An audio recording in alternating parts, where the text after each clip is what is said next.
Okej, partitë e vogla ose të reja, se ne nuk i dim as janë, edhe madje as të reja janë ato, se unë kur i kam pyetur këtu ata dalin në 45 vjet, 47, janë më të mëdhenj se ju, gjithë ata. Dhe kjo është edhe me humor që ne i themi të rinj, fakt të rinj nuk janë. Ju sikletosin dhe nëse ata marrin mandate, do t'i kërkonit juve mandatet e tyre të bashkangjitë Partia Socialiste, nëse ju do kishit nevojë zonjë? E sigurt është që ne nuk do kemi nevojë. Kjo është gjëra më e sigurt sot. Ma e mirë këtë. Kjo do jetë kështu spot në 12. Kjo do jetë në emisionin tim, do ta vë disa herë këtë. Kur dali rezultati, Elisa Spërpali ka thënë kështu. Shënojeni, sepse ne do marrim një mandat edhe më përfaqësues se mandati i 2021. Sa? Jo, këtë lloj parashikimi unë nuk mund ta bëj dhe nuk do ishte serioze që ta bëja, por ju jeni duke thënë që 70% është e sigurt. Ne në 2021 kemi marrë 74 mandate dhe kjo as nuk diskutohet sot. Prap 74? Po, por unë nuk jam, jo, as nuk diskutohet, kjo është dyshemeja. Do të thënë, ju jeni duke thënë që s'keni nevojë për vot për mandate tjera. Ne do marrim një mandat më të fortë dhe më përfaqësues se në 2021, se sa do jetë ky, unë nuk mund ta parashikoj, sepse nuk jam një njerëz që merrem me sondazhe, por unë di që synimi ynë në qarkun e Tiranës është 20 mandate. Tani për ta mbyllur këtë pjesën e zgjedhjeve, zonjë, sepse kam disa pyetje që lidhen dhe me historikun dhe në cilësinë tuaj si kryetare e parlamentit do të pyesë disa gjëra dhe personale, po tani është edhe një opsion tjetër zonjë, se tani ju thoni do fitojmë ne, ka edhe një opsion tjetër, se edhe mund të humbisni. Çfarë do ndodh me ju nëse humbisni? Tani këto supozimet tuaja janë...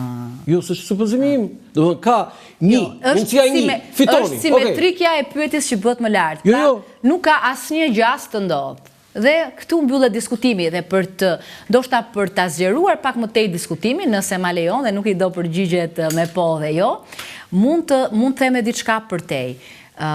Është jo vetëm e studiuar nga ana teorike, por edhe në praktikat e shumë vendeve, edhe të vendit tonë, që koalicionet me partit vogla, me kingmakers, nuk janë koalicione eficiente që prodhojnë politika më të mira edhe prodhojnë më shumë demokraci.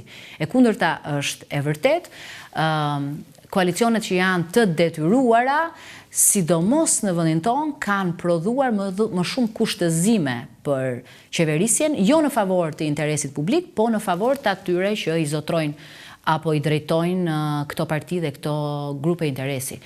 Është e qartë që një mandat i plot sot, një mandat i madh, një mandat përfaqësues, një po e madhe për Europën, një po e madhe për Partinë Socialiste, është një po për Shqipërinë sot. Ne nuk do mbetemi peng i asnjërit dhe as tjetrit që siç e thatë dhe ju, as moshën e tyre nuk e kanë aq të re sa e pretendojnë. Jo më partitë e tyre, sepse i dëgjoj alternativat e tyre, i dëgjoj gjuhën e tyre të komunikimit, shpesh aty ka jo vetëm të pavërteta, po ka egzagjerime, ka premtime jo realiste, ka gjuhë denigruse, ka gjuhë denigruse e tjerë. Dhe Partia Socialiste do marrë atë mandat që i duhet për të çuar Shqipërinë aty ku duhet. Okej, zonjë, unë në studimet e mia... Më pëlqen kjo distancim që bën zonjë. Zonjë. Çu i trisni të gjithë, zonjë, zotri... Ka raste të veçanta me ata që sillen mirë ju i thrasni emrin. Zonjë, më bëri përshtypje nga studimet e mia, më spikati një shifër që unë mendoja që ju do ishit kryetare e parlamentit më e re në moshë. Mirë, po më dilte Kasioti Islami 39 vjeç. Mua më duke Kasioti Islami më i madh në 91-shin se sa tani. Por mbas Kasioti Islam keni ju, më ndje se si zonjë. Një vit në 91-shin, 91 besoj. Po një vit. Derisa u bë zgjedhjet e vitit 92 në 22 mars të vitit 90. Po më pas nga 92-shi e këtë? Jo, është Elisa Spërpali. Ju jeni më e reja. Edhe pse nuk jam aq e re. I dashur Roland. E re jeni tani. Ndoshta për këtë pozicion. Ndoshta ju bën kështu duket një e vjetër, po jo në pamje, vetëm detyra. Pastaj kur ju shikon thonë kjo është e re. Zonjë, ka avantazh apo dizavantazh ti jesh në këtë moshë të drejtosh, të bësh një detyrë që është detyra e dytë më e rëndësishme në kuporin e shtetit, në hierarkinë shtetërore. Më mirë e re apo po themi atje një plak më ndjejmë plak, se gjithë kemi plak në shtëpi, një 80 vjeç për shembull aty me zilvis. Si është? Të vjen shumë në ndim energjia, të vjen në ndim grinta, të vjen në ndim dëshira për të reformuar, për mos t'i lënë gjërat siç janë, për të intensifikuar komunikimet dhe ndërveprimet, jo vetëm me shumicën, por edhe me opozitën. Këto të gjitha nuk më ka munguar për të thelluar bashkëpunimin parlamentar në kuvende tjera, por edhe diplomacia parlamentare që është shumë e rëndësishme dhe unë kam patur fatin që të bëj disa takime të rëndësishme, disa udhëtime përveç punës këtu, është pa diskutim nderi më i madh i jetës time, që gjithmonë do përpiqem ta shlyej duke bërë detyrën time shumë mirë, por edhe një falënderim për forcën politike, për shumicën që më ka zgjedhur në kuvend me propozim të kryetarit partisë patjetër. Tani, ti je kryetari i kuvendit, okej, ju tregoni politesë edhe mirënjohje për postin që mbani, por nuk është edhe aq e lehtë tani, se ne jo vetëm shikojmë gjëra, po mosha pak më e kaluar dhe këtu dua të jem shumë e sinqert, mund të ketë përparësi referencat politike të së shkuarës, pra ato që quhet eksperjenca dhe referencat. Për shembull, një person si Gramoz Ruçi, ishte kryetar kuvendi, ka patur referenca shumë më të gjata parlamentare dhe politike në kryet kuvendit dhe mund t'i referohej edhe eksperiencave. Me që ke model? Por, sigurisht që është një person që ka drejtuar kuvendin e Shqipërisë me shumë maturi dhe me shumë ekuilibër, edhe sa i takon opozitës, dhe pa diskutim që ai shembull duhet marrë dhe duhet mësuar më e mira nga të gjithë kryetarët e kuvendit që kanë drejtuar, dhe pa diskutim e veçova Gramoz Ruçin si një shembull i jetës së gjatë parlamentare dhe publike e politike, dhe maturinë dhe drejtpeshimin dhe drejtësinë në raport me pakicën. Të njëjtën gjë e kam jo vetëm si mision, po dhe si detyrë, dhe si detyrim ta bëj. Pra unë në kryet kuvendit Shqipërisë nuk jam Elisa që isha ministër për marrëdhëniet e parlamentit, nuk jam luftëtarja politike cila bënte debatet e ashpra me Sali Berishën, apo i kthente përgjigjet, apo priste përgjigjet, sepse nuk është ajo detyra ime më.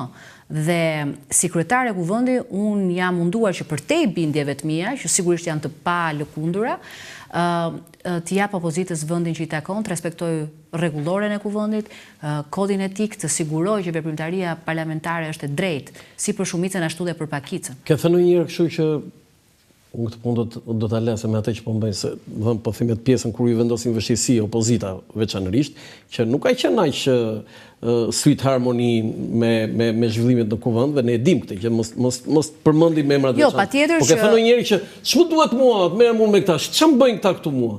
Se njerëz janë. S'ke thënë asnjëherë? Jo, asnjëherë, sepse përtej konfliktualitetit politik që është aq i dukshëm dhe shpeshherë kalon caqet e normales, thyen çdo etik parlamentare, çdo rregull që kemi vendosur bashkarisht për bashkëjetesën, por fyen edhe publikun, sepse ata nga deputetët e tyre në kuvend duan përfaqësimin më të lartë, përfaqësimin më dinjitoz, duan të dëgjojnë oratori, duan të dëgjojnë zgjidhje, duan të dëgjojnë programe dhe alternativa, dhe jo të shohin karrike, kapic, zjarr, tym, bilbila apo miell.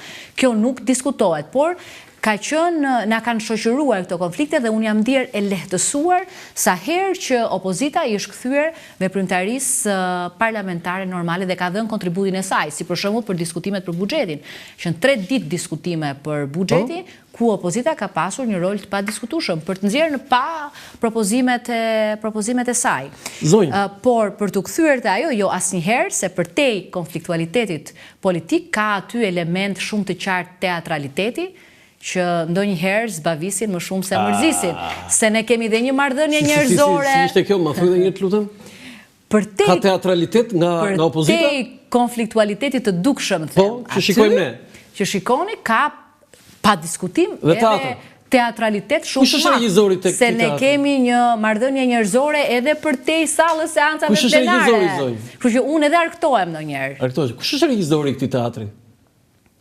Regjizori është detyrimi që kanë ata për të qëndruar në rresht dhe për treguar kush është më radikal, kush e meritonte më shumë atë listë. Jo, unë do emra, regjizori, roli kryesor mashkull, roli kryesor femër. Dgjoj, një kanë regjizor ata, regjizor, skenarist, aktor kryesor, protagonist, ata atë kanë. E kuptova. Dhe atë kanë vënë edhe sot në krye për të garuar, prandaj kanë punët siç i kanë. Zoti Qafoku, ndryshe do t'i kishin ndryshe. Prandaj e keni Tereziu, prandaj. Prandaj e keni Tereziu, them. Ne nuk bazohemi te dobësitë e tyre.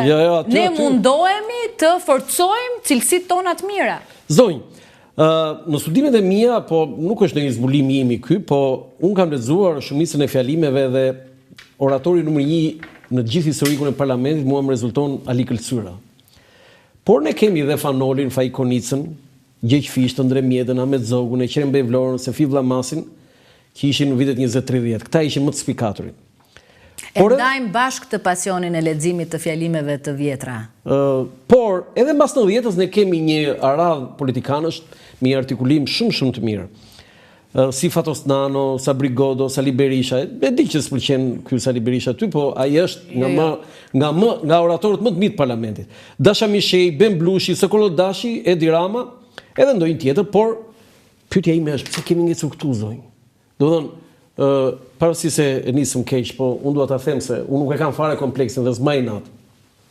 Rritja profesionale politike e Elisës Poropalit nuk është se është bërë kryetare e parlamentit, por sepse ka rritur profilin e saj të oratorisë.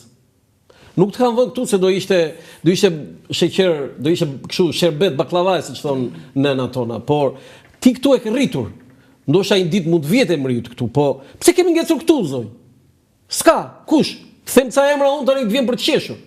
Do të thënë, ka ndodhur diçka? Çdo kohë ka oratorët e saj, çdo kohë ka nevojat e veta për të patur udhëheqës të tillë. Ju kujtojmë që në vitet 20 në parlamentin e parë edhe atë që quhet Republika e parë apo demokracia, aty nevoja për mbijetesën e shtetit shqiptar, për forcimin e institucioneve, ishte aq e lartë sa në atë kuvend ishin vetëm ata që kishin patur mundësi të shkolloheshin jashtë, vinin përgjithsisht nga prejardhje shumë të larta shoqërore dhe kishin patur një aktivitet patriotik edhe shoqëror shumë të spikatur, sepse ata i krijuan institucionet nga Këshilli i parë kombëtar, më pas me radhë parlamentet. Pra janë dy kontekste, dy kohë të tjera.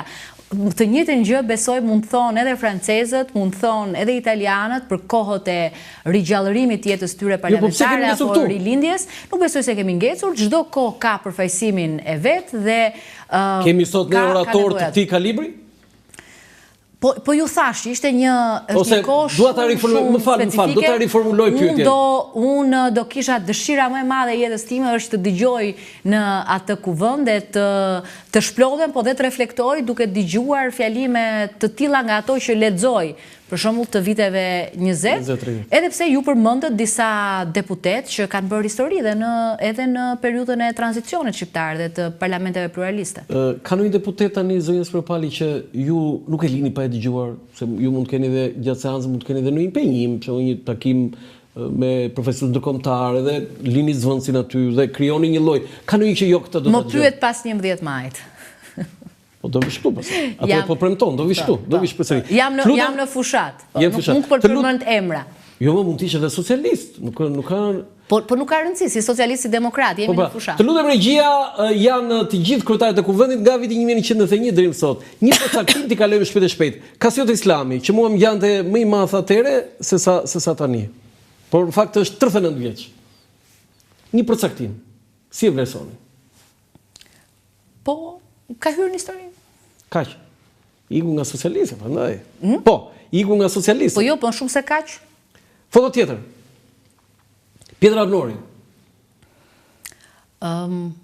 Një kryetar kuvendi që nuk e la asnjëherë dhimbjen, traumën e jetës tij, dhe urrëtien jo se jo të dominonte mbi maturin dhe mbi ekuilibrin e tij, një figurë shumë e respektuar që i ka bërë nder kuvendit të Shqipërisë.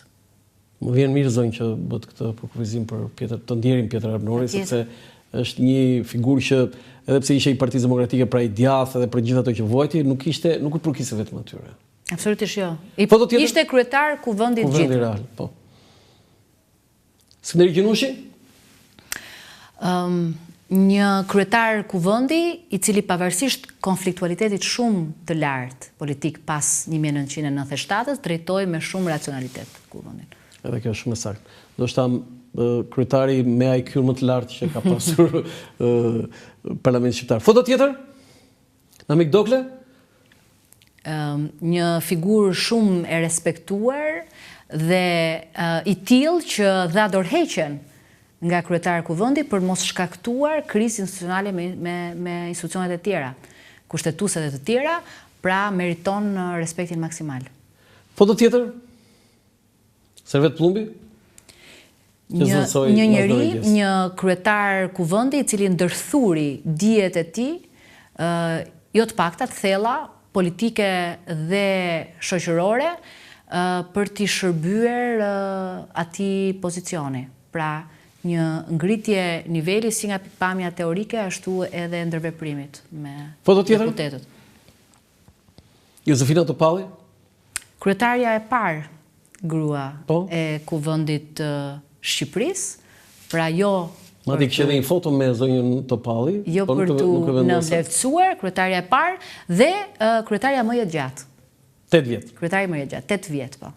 Të dy mandate. Ka drejtuar kuvendin e Shqipërisë, do ta lë me kaq, që më duket sikur komentoj pastaj mbi cilësi të tjera të mënyrës se si i qasej pozicionit kryetarit kuvendit në raport me opozitën, që në ato vite në fakt nuk ishte për të... Më mirë që e le.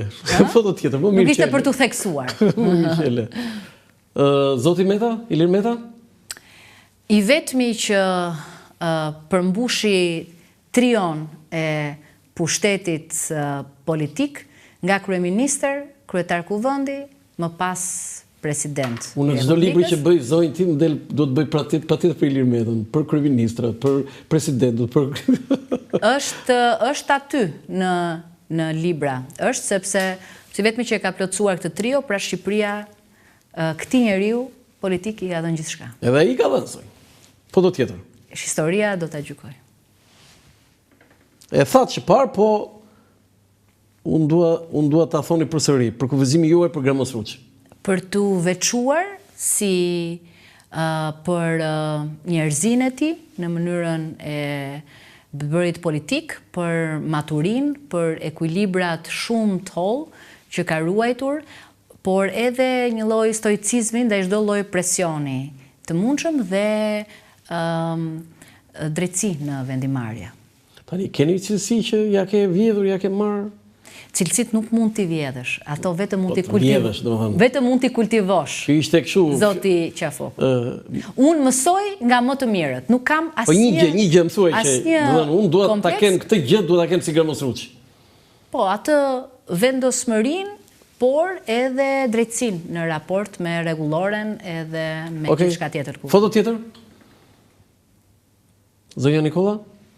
Ka pasuruar traditën e krye parlamentareve gra, po ashtu me shumë maturi dhe asnjëherë pa i tejkaluar asnjëherë rolin e saj. Pa i tejkaluar asnjëherë rolin e saj si kryetare e kuvendi, ka shfaqur dashamirësi maksimale për të tejkaluar konfliktet, një figurë shumë dinjitoze. Foto tjetër, dhe këtu duhet ndalet çik më shumë, këtu fjalit jepi të gjata, do të thonë nuk të kufizoj. Çfarë mendimi keni për Elisa Skirpalin?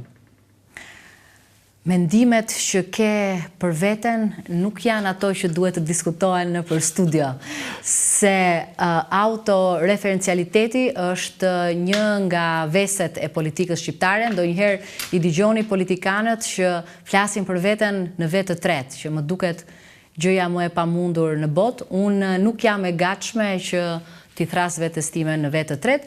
Këtë do ta gjykojnë të tjerët, përfshirë dhe ju, që jeni një analist i holl, si traditës politike në vend, parlamentare dhe historisë. Pastaj nuk jam aq e vjetër sa të bëj këtë lloj rezumeje për vete. Tani e kuptova atë që më ka thënë Zysh Nora Malaj, që mos këto se njohim vetëm në politikën, njohim edhe ca gjëra të tjera kështu. Por si ishte Elisa Spropali në shkollë? Nxënëse ekselente, tha. Ti thashun ti ke kundërshtare politike? E kam, tha, po e kam dashur shumë. Dhe ishte nxënëse ekselente, më e mira, jo në klasë, jo në shkollë, tha, por në Tiranë, tha, gjithë Shqipërinë. Dhe kjo përgjigje ishte shumë kështu për të kuptuar nga ato testet që të kanë bërë kur ke qenë në shkollë, besoj në Amerikë, se ata e kanë këtë stil. Dhe më vjen mirë që dhe këtë përgjigje. Zonjë, mua më ka bërë shumë përshtypje. Onorën e kam patur Zysh në gjimnazin Qemal Stafa, ka qenë në drejtoresha. Në drejtoresha. Ka qenë në drejtoresha e gjimnazit Qemal Stafa. Qa lëndët ka dhënë? Jo, nuk më ka dhënë lëndë. Ishte në drejtoresha, por të gjitha aktivitetet që bëheshin në shkollë ose jashtë, Zysh Nora më thriste të parën.